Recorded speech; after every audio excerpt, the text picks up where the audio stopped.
नमस्कार, डेली 24 भारत देख रहे हैं आप। मैं हूं आपके साथ अनीता शर्मा। शुरुआत करते हैं उत्तर प्रदेश की बड़ी खबरों से। सीएम योगी आदित्यनाथ ने एक उच्च स्तरीय बैठक में 5 नवंबर को वाराणसी में आयोजित होने वाली देव दीपावली की तैयारियों की विस्तृत समीक्षा की। उन्होंने कहा कि देव दीपावली काशी की सनातन परंपरा, गंगा आराधना और लोक आस्था का अद्वितीय संगम है और ये पर्व भारत की उन अनादि परंपराओं का संजीव प्रतीक है जहां पर दीप केवल ज्योति नहीं बल्कि धर्म, कर्तव्य और राष्ट्रीय भावना का प्रतीक है। सीएम योगी आदित्यनाथ ने कहा है कि काशी की देव दिवाली का आयोजन इस प्रकार किया जाए कि यह भारत की संस्कृति और आत्मा और साथ ही आध्यात्मिक चेतना का विश्व संदेश बने। 1 से 4 नवंबर तक गंगा महोत्सव का आयोजन होने जा रहा है, जिसमें 5 नवंबर को गंगा तट पर भव्य देव दिवाली का आयोजन होने वाला है। सीएम योगी आदित्यनाथ ने घाटों पर प्रकाश व्यवस्था, सजावट, दीप प्रज्वलन और साथ ही सांस्कृतिक कार्यक्रमों की तैयारियां उच्च गुणवत्ता और साथ ही समयबद्धता के साथ पूरी करने के निर्देश दिए हैं। इसके साथ ही देव दिवालियों की तैयारियों की लगातार सीएम योगी आदित्यनाथ समीक्षा कर रहे हैं। सीएम योगी आदित्यनाथ ने तैयारियों की समीक्षा ली है और इस खबर पर ज़्यादा जानकारी के साथ हमारे सहयोगी साहिल धूरिया जी जुड़ चुके हैं और उनसे जानते हैं कि देव दिवाली को लेकर कैसी तैयारियां चल रही हैं वाराणसी में। जी बिल्कुल। और अनीता, देखिए, मुख्यमंत्री योगी आदित्यनाथ ने वाराणसी में 5 नवंबर को होने वाली देव दीपावली 2025 की तैयारियों की समीक्षा यहां पर की है। साथ ही साथ जरूरी दिशा निर्देश भी देते हुए वो नजर आए। उन्होंने इसे काशी की सनातन परंपरा और गंगा आराधना का अद्वितीय संगम करार दिया है। तो मुख्यमंत्री ने निर्देश दिए हैं कि देव दीपावली और गंगा महोत्सव की सभी तैयारियां समयबद्ध तरीके से हो, व्यवस्थित हो और उच्च गुणवत्ता की हो। और घाटों की प्रकाश सज्जा, यानी कि घाटों को जिस तरीके से इस बार सजाया जाना है, दीपदान होना है, सांस्कृतिक कार्यक्रम वहां पर होने हैं, भीड़ किस तरीके से नियंत्रित की जाएगी, सुरक्षा और स्वच्छता पर विशेष ध्यान देने के निर्देश भी यहाँ पर सीएम योगी आदित्यनाथ की तरफ से दिए गए हैं। साथ ही साथ उन्होंने साफ तौर पर कहा है कि इस बार की जो देव दीपावली है उसका उद्देश्य है क्लीन काशी, ग्रीन काशी और डिवाइन काशी। और यही जो संदेश है वो जो भी श्रद्धालु वहां पर पहुंचे उन तक पहुंचे। इन तमाम चीजों को लेकर सीएम योगी आदित्यनाथ खुद समीक्षा करते हुए नजर आ रहे हैं। लगातार अधिकारियों को जरूरी दिशा निर्देश भी दे रहे हैं। लगातार हम देख रहे हैं कि तैयारियां जोरों शोरों से चल रही हैं। प्रशासन भी पूरी मुस्तैदी के साथ जुटा हुआ है और 5 तारीख को यह अद्भुत जो समागम है वो होने वाला है। उसको लेकर तमाम तैयारियां यहाँ पर तेजी के साथ की जा रही है। अनिता जी, सुरक्षा को लेकर अगर मैं बात करूं साहिल जी, तो सुरक्षा की क्या कुछ व्यवस्था है? बिल्कुल, देखिए, जिस तरीके से मैंने अभी आपको बताया कि सीएम योगी आदित्यनाथ खुद यहाँ पर समीक्षा करते हुए नजर आ रहे हैं। प्रशासन को उन्होंने सख्त निर्देश दिए हैं कि किसी भी तरह की कोई लापरवाही इस अद्भुत कार्यक्रम को लेकर बर्दाश्त नहीं की जाएगी और भीड़ नियंत्रण को लेकर सुरक्षा और स्वच्छता पर विशेष ध्यान देने के निर्देश भी यहाँ पर प्रशासन को दिए गए हैं। चाक चौबंद व्यवस्थाओं के बीच ये देव दीपावली का जो कार्यक्रम है वो यहाँ पर होगा। ड्रोन कैमरों से निगरानी रखी जाएगी, चप्पे चप्पे पर पुलिस बल की तैनाती होगी, किसी भी तरह की कोई संदिग्ध गतिविधि ना हो इसको लेकर भी प्रशासन को सख्त निर्देश दिए गए हैं। और जब मुख्यमंत्री योगी आदित्यनाथ खुद समीक्षा करते हैं तो आप समझ ही सकते हैं कि किस तरीके की व्यवस्थाएं वहां पर हो रही होंगी और किस तरीके से प्रशासन पूरी तरह से जुटा हुआ नजर आ रहा होगा। लेकिन उसके बावजूद अगर हम बात करें, क्योंकि हर बार हम देख रहे हैं कि देव दीपावली का जो कार्यक्रम है उसको और ज्यादा भव्य बनाने के लिए योगी सरकार पूरी तत्परता के साथ जुटी हुई है। सीएम योगी आदित्यनाथ का खुद यही लक्ष्य रहता है कि किसी भी तरह से इस कार्यक्रम को और ज्यादा अद्भुत और ज्यादा भव्य यहाँ पर रूप दिया जा सके और उसी को लेकर तमाम तरीके की तैयारियां यहाँ पर देखने को मिल रही हैं। जी, तमाम जानकारी के लिए बहुत बहुत धन्यवाद आपका। यूपी के अमेठी में लगातार 2 दिनों से जारी बारिश ने किसानों की मेहनत पर पानी फेर दिया है। रुक रुक कर हो रही रिमझिम बारिश से खेतों में पानी भर गया है, जिससे धान, मक्का और सब्जियों की फसलें बर्बाद हो रही हैं।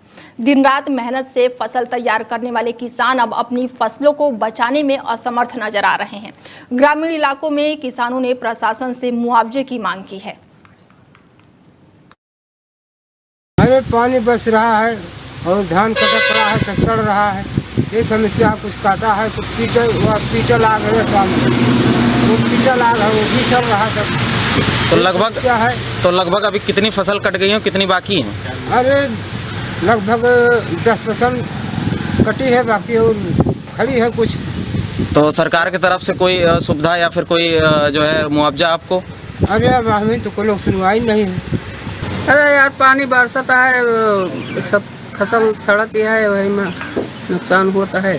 तो अभी फसल की आपकी कटाई नहीं हुई है, नहीं, तो फसलों को नुकसान भी हो रहा होगा। और क्या, तो लगभग कितने % फसल जो है कट गई है और कितना बाकी है? मान लो 10% कट गई है, अभी 90% कटनी बाकी है। तो इस नुकसान के भरपाई के लिए कोई सरकार से कोई मुआवजा या फिर कुछ? अभी तो नहीं मिला है, मिलना चाहिए। तो क्या समस्या बरसात की वजह से पड़ी है। 2-3 दिन से लगातार जो बरसात हो रही है, धान कटे पड़े हैं, उसी में भीग रहे हैं लगातार। तो ये जैसे आप लोग के जो धान है लगभग कितने धान कट गए हैं या कुछ सब पड़े हैं पूरे? नहीं, कुछ कटा है, कुछ खड़ा है। तो अभी तक आपके घर कुछ नहीं पहुंचा है। अभी तक आपके घर पे कोई धान नहीं पहुंचा? घर एक भी दाना नहीं पहुंचा अभी। अच्छा, तो उसकी जैसे इसका आप लोग बता रहे हैं कि कुछ जैसे बीमा वगैरह होता है, कुछ कोई सर्वे वर्वे इसका कुछ हुआ? ना कुछ सर्वे हुआ है, ना कोई बीमा का कुछ एक पैसे का कहीं कभी किसी साल कोई फायदा नहीं मिल पाता है सरकार से हम लोगों को नुकसान का। हम लोग बारिश की वजह से हम लोग फसल यहीं सड़ रही है, खेत में पड़ी है, कट करके गिरी है, इसलिए तकलीफ है। खेत घर नहीं जा पा रही है, ना कोई सरकार इसमें मदद करती है, ना हम लोगों को किसी प्रकार की सुविधा मिलती है। यही समस्या है, यही से हम लोग यहाँ खेत में हैं। बारिश हो रही है फिर भी यहाँ खड़े हैं मजबूरी में। नहीं, कुछ खड़ी हैं, 10% खड़ी हैं, बाकी सब कट के गिर गई हैं। जल्दी के लिए किया जा रहा है, लेकिन अब जो भगवान की कृपा है, बारिश बहुत तेज़ हो रही है, रात से ही बारिश हो रही है, फसल यहीं नष्ट हो रही है। बलरामपुर में शासन की मंशा के अनुरूप बेहतर स्वास्थ्य सुविधाएं सुनिश्चित करने के उद्देश्य से जिला अधिकारी विपिन कुमार जैन ने संयुक्त जिला चिकित्सालय का औचक निरीक्षण किया। निरीक्षण के दौरान डीएम ने ओपीडी, इमरजेंसी, प्रसव कक्ष और साथ ही सिटी स्कैन, अल्ट्रासाउंड जैसे और साथ ही शौचालय की भी साफ सफाई का जायजा लिया। उन्होंने मरीजों से बातचीत कर सुविधा का फीडबैक लिया और इमरजेंसी कक्ष के विस्तार, उपकरणों की जाँच और साफ सफाई और पेयजल व्यवस्था में सुधार के निर्देश दिए। डीएम ने चिकित्सकों को समय से उपस्थित रहने, मरीजों को ओपीडी में देखने और दवाओं की पर्याप्त उपलब्धता सुनिश्चित करने के निर्देश भी दिए। निरीक्षण के दौरान सीएमओ डॉक्टर मुकेश रस्तोगी और सीएमएस और साथ ही अन्य अधिकारी मौके पर मौजूद रहे। खबर यूपी के संभल से है, जहां पर धामपुर ग्रुप की शुगर यूनिटों पर आयकर विभाग की बड़ी छापेमारी लगातार जारी है और करीब 30 घंटों से 100 से अधिक अधिकारी टैक्स चोरी से जुड़े दस्तावेज खंगाल रहे हैं। गंगना मिल के एक कर्मचारी को भी हिरासत में लिया गया है। बताया जा रहा है कि 20 दिन के भीतर ये दूसरी बड़ी छापेमारी की गई है और इससे पहले ईडी ने हाजी इरफान और रिजवान की मीट फैक्ट्री पर 48 घंटे तक लगातार छापेमारी की और इसके साथ ही संभल के रजतपुर में डीएमएस शुगर और असोमली के धामपुर में भी ये लगातार छापेमारी देखने की जा रही है। इसके साथ ही छापेमारी के बाद से इलाके में हड़कंप मचा हुआ है। खबर यूपी के बहराइच से है, जहां पर क्षेत्र में दूर दराज इलाके में नदी में यात्रियों से भरी एक नाव पलटने से उस पर सवार एक महिला की जान चली गई। बता दें कि चश्मदीदों के मुताबिक नदी में तेज बहाव की वजह से पेड़ से टकराने की वजह से नाव का संतुलन बिगड़ गया और नाव पलट गई। नाव पर 22 लोग सवार थे, इसमें से 13 लोगों का रेस्क्यू कर लिया गया है, जबकि एक महिला की जान चली गई। 8 लोग अभी भी लापता बताए जा रहे हैं। मौके पर एसडीआरएफ की टीम रेस्क्यू और सर्च ऑपरेशन में जुटी हुई है। एसपी ने बताया कि भरथापुर गांव जंगल में स्थित जनपद का ये आखिरी गांव है। यहां से गांव के कुछ लोग नाव पर सवार होकर पड़ोसी यानी कि लखीमपुर खीरी जिले के बाजार के लिए गांव जा रहे थे और इस दौरान ये बड़ी घटना घटी है और गांव के नजदीक पहुंचने पर नाव नदी के किनारे एक लकड़ी से टकरा गई, जिसका असंतुलन होकर नाव पलट गई, जिसमें से एक महिला की जान चली गई है। तो वहीं रेस्क्यू ऑपरेशन लगातार जारी है। ये भरथापुर गांव है जो कतनिया घाट वन्य अभयारण्य क्षेत्र के बीच में आता है जी। और यहाँ से गांव से नाव से खीरी की तरफ से वहाँ पे बाजार में करने लोग गए थे, वहाँ से लौट रहे थे और गांव के पास में जब नाव पहुंची है तो वहाँ पे पानी का बहाव तेज था और एक पेड़ वहाँ पे गिरा हुआ था, उसी से टकराकर ये नाव पलटी है और इसमें लगभग 22 लोग सवार थे। उसमें 14 लोगों को निकाल लिया गया है, उसमें 13 लोग सकुशल हैं और एक व्यक्ति की उसमें महिला की मृत्यु है। 8 लोग इसमें अभी लापता हैं और उनका सर्च का कार्रवाई की जा रही है। इसमें मौके पर एडीएम साहब, नायब तहसीलदार, तहसीलदार और एसपी सर वहीं पे है मौके पर और एनडीआरएफ की टीम पहुंच रही है। एसएसबी की टीम यहाँ पे काम कर रही है और सर्च ऑपरेशन किया जा रहा है। रात्रि का समय है तो और पानी का बहाव भी है, उसमें निरंतर उसमें काम कर रहे हैं और शीघ्र ही देखिए उसमें कार्रवाई आगे इसको संपन्न। ये हमारे जनपद बहराइच के ग्राम भरतापुर जो कि कतरनी घाट टाइगर रिजर्व के कोर क्रिटिकल एरिया में आता है। वहाँ पर एक शाम को आज 6:30 बजे लगभग एक बोट के कैप्साइज होने की घटना हुई, जिसमें ये सूचना मिली थी कि 22 लोग सवार थे, जिसमें से 14 लोगों को रेस्क्यू करके सेव किया गया, जिसमें से अनफॉर्चुनेटली एक की डेथ हो गई है। रिमेनिंग 8 लोगों का रेस्क्यू एंड सर्च ऑपरेशन अभी संचालित है और चल रहा है। बलिया में परिवहन मंत्री दयाशंकर सिंह ने राष्ट्रीय जनता दल के नेता तेजस्वी यादव पर जमकर निशाना साधा। उन्होंने तेजस्वी के बयानों को मुंगेरी लाल के हसीन सपने बताया और आरजेडी को पारिवारिक पार्टी करार दिया। मंत्री ने इस दौरान केंद्रीय गृह मंत्री अमित शाह की जमकर तारीफ की। मंत्री दयाशंकर सिंह ने कहा कि तेजस्वी यादव अपने घर में बैठकर मुख्यमंत्री और उप मुख्यमंत्री बनाने के सपने देख रहे हैं। उन्होंने मुकेश सहनी को टिकट न देने के बावजूद भी उप मुख्यमंत्री बनाने की बात पर भी सवाल उठाए। इसके साथ ही उन्होंने कहा और जमकर आरोप भी लगाए। उन्होंने कहा कि आरजेडी जैसी पार्टियां परिवार के भीतर ही निर्णय ले रही हैं, जबकि जनता का निर्णय महत्वपूर्ण होता है। बिहार विधानसभा चुनाव को लेकर परिवहन मंत्री ने विश्वास जताया है कि इस बार राज्य में डबल इंजन की सरकार बनेगी। उन्होंने कहा कि पीएम मोदी और सीएम नीतीश कुमार के कार्यों के दम पर एनडीए 170 सीटें जीतकर पिछला सारा रिकॉर्ड तोड़ेगी। देखिए, एनडीए का मुख्यमंत्री हैं नीतीश कुमार जी, और ये अपने घर में ही बैठ के मुंगेरी लाल के हसीन सपने देख रहे हैं। खुदे मुख्यमंत्री बन रहे हैं, खुदे उप मुख्यमंत्री बना रहे हैं। मुकेश सहनी को टिकट तक दिए नहीं, उसको उप मुख्यमंत्री बना रहे हैं। तो ये पारिवारिक पार्टियां हैं, घर में बैठ करके निर्णय ले लेती है। जनता बिहार की क्या ले रही है निर्णय, ये महत्वपूर्ण है। अब बिहार की जनता इस बार डबल इंजन की सरकार में, केंद्र में मोदी जी और प्रदेश में नीतीश कुमार जी का जो कार्य हुआ है, 170 से ज़्यादा सीटें एनडीए प्राप्त कर रही है। अब तक के सभी रिकॉर्ड टूटेगा और एनडीए की सरकार बनेगी। बलिया जनपद में आयोजित एक कार्यक्रम के दौरान प्रदेश के परिवहन मंत्री दयाशंकर सिंह ने केंद्रीय गृह मंत्री अमित शाह की जमकर सराहना की है। उन्होंने कहा कि अमित शाह देश के गौरव हैं, जिन्होंने देश को मजबूती और सुरक्षा प्रदान करने के लिए अपना पूरा जीवन समर्पित कर दिया। दयाशंकर सिंह ने अपने संबोधन में कहा कि सरदार वल्लभ भाई पटेल के बाद अगर किसी ने देश की एकता और आंतरिक सुरक्षा को मजबूत किया तो वो है अमित शाह। उन्होंने आगे कहा कि अमित शाह ने न केवल नक्सलवाद को खत्म करने में ऐतिहासिक भूमिका निभाई, बल्कि देश में अमन और चैन का वातावरण स्थापित किया। अब क्या कहे हैं, मैं तो नहीं कुछ कह सकता हूं, लेकिन देश के यशस्वी गृह मंत्री अमित शाह जी आज नक्सलवाद को समाप्त करने का आज जो सबसे बड़ा श्रेय किसी को जाता है तो देश के यशस्वी गृह मंत्री अमित शाह जी को जाता है। आज धारा 370 से लेकर के लद्दाख को जो देश को मजबूती प्रदान करने के लिए सरदार वल्लभ भाई पटेल के बाद कोई देश का गृह मंत्री बना है तो उसका नाम है अमित शाह, जो आज पूरे देश में एक अमन चैन का वातावरण आज जो है जो जिससे देश बरसों से जूझ रहा था, ऐसे संकटों को भी खत्म करने का काम आज अमित शाह जी ने किया है। हम सबको गौरव है वो, और आज देश को मजबूत करने के लिए वो अपने पूरे जीवन को समर्पित किए हुए हैं।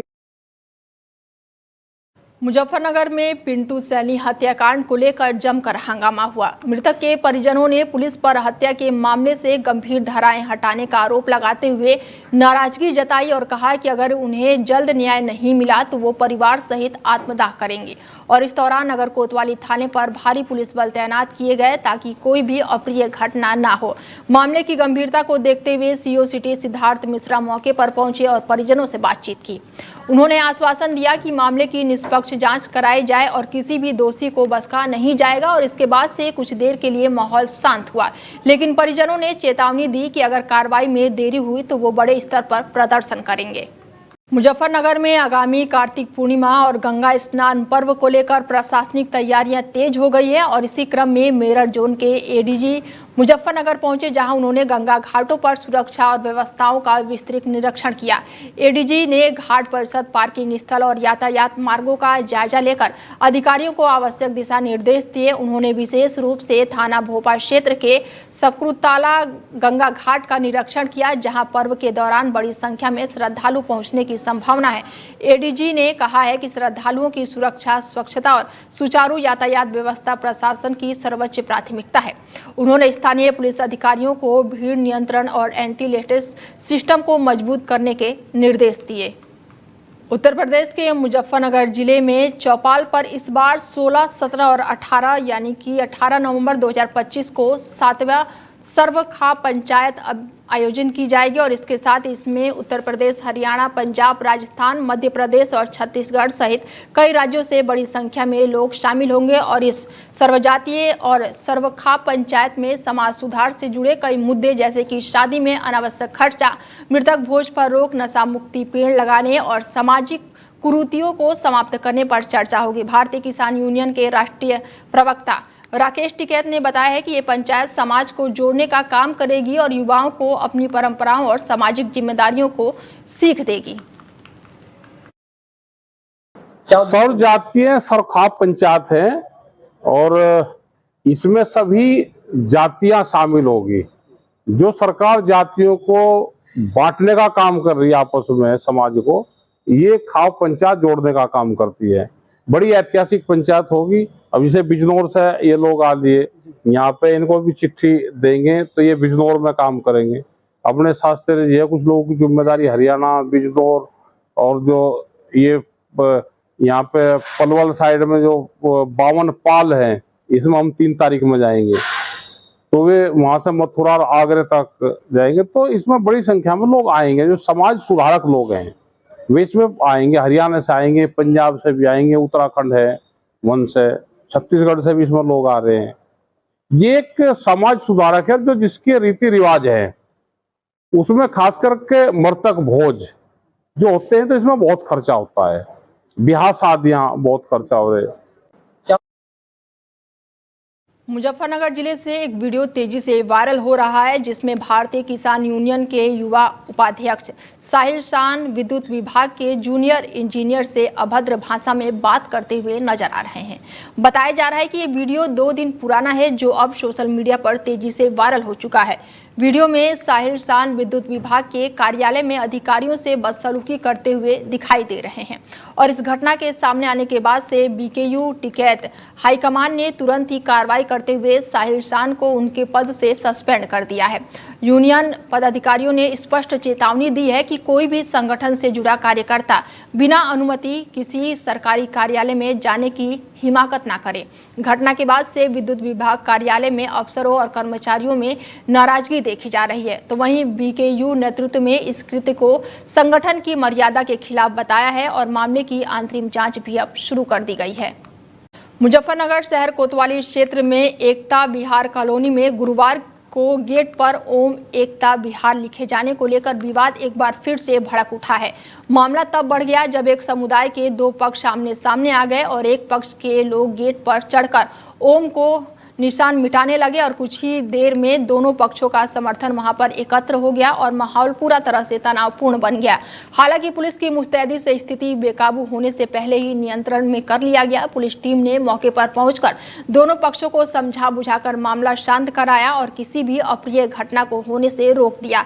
अब बताया जा रहा है कि इससे पहले भी इस गेट को लेकर विवाद हुआ था, जिसके बाद कैबिनेट मंत्री अनिल कुमार ने हस्तक्षेप करते हुए दोनों पक्षों के बीच समझौता कराया था। बावजूद इसके विवाद एक बार फिर से भड़कने से इलाके में तनाव का माहौल बन गया है। पुलिस अधिकारियों ने बताया कि कॉलोनी में शांति व्यवस्था बनाए रखने के लिए अतिरिक्त बल तैनात कर दिए गए हैं और किसी भी तरह की अफवाह फैलाने वालों पर सख्त कार्रवाई की जाएगी। फर्रुखाबाद में हिंदू संगठनों ने गौवंश की खाल, मांस और हड्डियों के गोरख धंधे का बड़ा खुलासा किया है। नगर पालिका परिषद पर आरोप है कि मृतक गायों की कटरी धर्मपुर क्षेत्र के गौशालाओं में भू संस्कार करने के बजाय खुले में फेंका जा रहा है और कई बार सोशल मीडिया पर गौवंशों के शव को कुत्ते द्वारा नोचते हुए भी वीडियो वायरल हुए हैं। जानकारी के अनुसार नगर पालिका कर्मचारी सफेद खाल माफियों से मिलीभगत कर मृतक गौवंशों की खाल, मांस और हड्डियां अलग करवाकर गोदाम में एकत्रित करवाते थे। हिंदू संगठनों ने विरोध जताते हुए गोदाम में छापा मारा, जहां पर बड़ी मात्रा में खाल और हड्डियां बरामद हुई है। सूचना पर पहुंची पुलिस 5 आरोपियों को हिरासत में लिया है। घटना फर्रुखाबाद कोतवाली क्षेत्र का बताया जा रहा है, तो वहीं पुलिस लगातार अब इस मामले पर कार्रवाई कर रही है। मामला क्या हुआ है, हमारे राष्ट्रीय बजरंग दल के पदाधिकारियों ने सूचना मिलते ही धर्मपुर पट्टी पर एक गौशाला है, वहाँ पे 2 लड़के पकड़े हैं लकुला के। वो वहाँ पे गाय की जो सींगे हैं, जो हड्डियाँ हैं उनकी, जो हम लोग भू समाधि करते हैं, उनको उखाड़ के फावड़े से ये निकाल के बोरी भर के लेके आ रहे थे। तो वहाँ सूचना मिली, तब मैंने अपनी टीम को भेजा वहाँ पे। वहाँ बाकायदा वहाँ तत्काल पकड़ा गया है फावड़े से निकालते हुए। तब उसे मैंने पूछा तो उसने सीधे बताया कि वहाँ पे मदर इंडिया कॉल के पास में सम मोहम्मदन है खान साहब कुरैशी, उन्होंने ये बताया मुझे ये वहाँ से करना है। अच्छा, जो आपके यहाँ जो चमड़ा कारखाना है, ये जो मतलब जो है, जो लाइसेंस इसका है कि नहीं है? इसका लाइसेंस है, ये चमड़ा हमारा नहीं, ये मंडी लगती है। कब से लगती है मंडी? मंडी आज कम से कम 14-15 साल हो गए लग जाओगे। अच्छा, ये आप किस किस जानवरों का वो खरीदते हैं? सिर्फ भैंस का लेते हैं चमड़ा, कोई नहीं है। और जो अभी जो लड़के लेके आए, गाय का जो लेके आए हैं, नहीं गाय का खोद के लाए हैं, गाय बता रहे, आरोप लग रहा है। आरोप लग रहा है, वो हमारे ऊपर लग रहा, जो मौके पे जो लेके आए इसलिए लग रहा। तो आप पहले खरीदते होंगे तभी तो जो लेके आए हैं? तो हमारा सारा ठेका था। कब? मुर्दा मवेशी का। कब? सन 14 से लेके और पीछे तक सब। अभी तो नहीं है ना? नहीं, ठेका दे रही है जिला पंचायत। लेकिन वो कह रही काला धन भी, तुम्हें सफेद धन भी उठाना पड़ेगा। अब उसकी मजदूरी कौन देगा उठवाई की, इसलिए हमने नहीं लिया। फिलहाल बुलेटिन में मेरे साथ इतना ही। बने रहिए आप हमारे साथ और देखते रहिए डेली 24 भारत। नमस्कार। सत्ता की हर चाल पर हमारी नजर, जनता की आवाज सबसे पहले, सच की पड़ताल करेंगे हम। क्या छपा क्या छिपा, राजनीति के खेल का पर्दाफाश, जहां राजनीति को परखा जाता है जनता की कसौटी। राष्ट्रहित है हमारी प्राथमिकता, जहां बॉलीवुड की चमक भी सच्चाई से टकराती है। डेली 24 भारत पर।